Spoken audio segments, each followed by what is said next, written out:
Market இப்போ open ஆக போகுது. ஓப்பன் ஆகிருச்சு.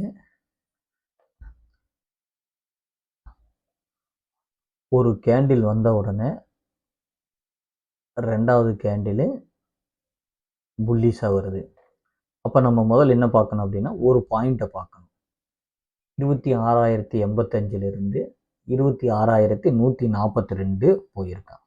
Next candle 26,126 26,162. அப்போ முதல் கேண்டில் ஒரு 50 பாயிண்ட், செகண்ட் கேண்டில் ஒரு 40 பாயிண்ட்.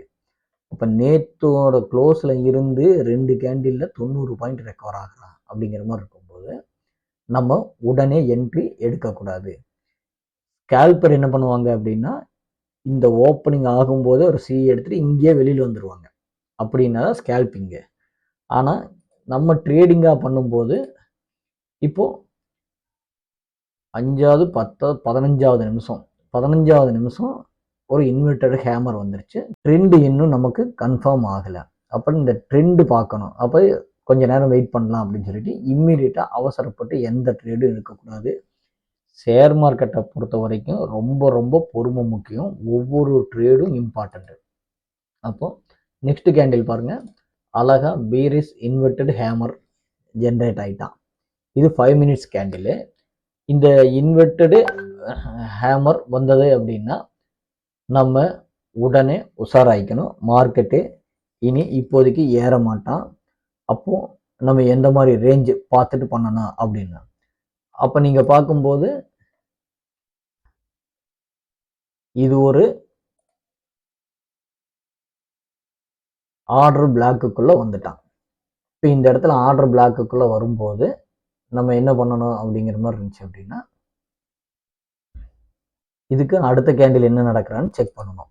அப்போ அடுத்தது அதுக்குள்ளே அந்த ஆர்டர் பிளாக்குள்ளேயே ட்ரேட் ஆகிட்டு இருக்கான். ஓகே, இப்போ இதை பிரேக் பண்ணும்போது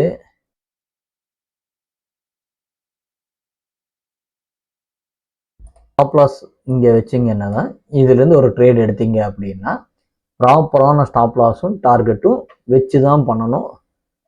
மொத்தமாக பண்ணக்கூடாது ட்ரேடு.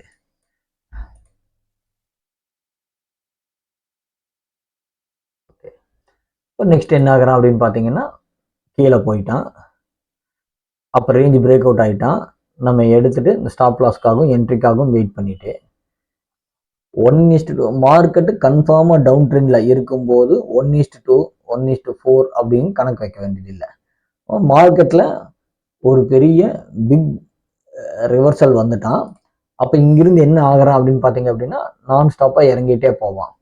அப்போ நம்ம எந்த இடத்துல எக்ஸிட் ஆகலாம் அப்படின்னு சொல்லிட்டு அதில் ஒரு கணக்கு இருக்குது. அப்போ நீங்கள் ஒரு ட்ரேட் எடுத்தீங்க அப்படின்னா அவன் எங்கிருந்து இறங்கியிருக்கான்னு பாருங்க. 26,176 26,065 வரைக்கும் வந்துட்டான். 100 பாயிண்ட் 110 பாயிண்ட் இறங்கியிருக்கான். இப்போ இதுக்கப்புறம் என்ன ஆகுறான்னு சொல்லிட்டு நம்ம வாட்ச் பண்ணணும். ஒரு புல்லிஷ் ஹேமர் வந்திருக்கான். இந்த புல்லிஷ் ஹேமருக்கு அடுத்தது என்ன ஆகுறான் அப்படின்னா, நம்ம இங்க எடுத்திருக்கும் போது நம்மளோட பை என்ட்ரி இங்கேயா இருக்கணும், எக்ஸிட் என்ட்ரி இங்கேயா இருக்கணும். ஒரு என்ட்ரி எங்க எடுக்கணும், ஒரு ஸ்டாப் லாஸ் எங்க வைக்கணும், ஒரு எக்ஸிட் எங்க இருக்கணும். ஏன் எக்ஸிட் இங்க எடுத்துருக்கணும் அப்படின்னா, இந்த இடத்துல ஒரு புல்லிஷ் கேண்டில்ஸ்டிக் ஃபார்மேஷன் வந்துருச்சு. அப்போ அதுக்கு அடுத்து என்ன நடக்குது அப்படின்னு பார்த்தோம் அப்படின்னா,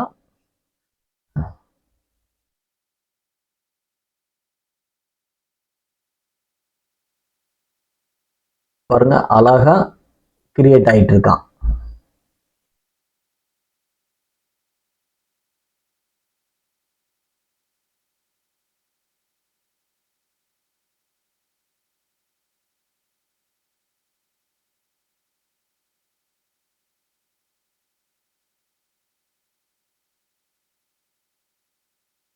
பார்த்தீங்கன்னா மார்க்கெட்டு யூடர்ன் போட்டான். அப்போ இந்த இடத்துல நம்ம ரொம்ப கண்டிப்பாக யோசனை பண்ணணும். இப்போ அந்த ட்ரேடு முடிஞ்ச உடனே வாட்ச் பண்ணிட்டு இருக்கும்போது ஏற்கனவே எந்த பிரேக் அவுட் லெவல் போகிறானோ அதுதான் நமக்கு ஆர்டர் பிளாக் ஏரியா அப்படின்னு சொல்லுவாங்க.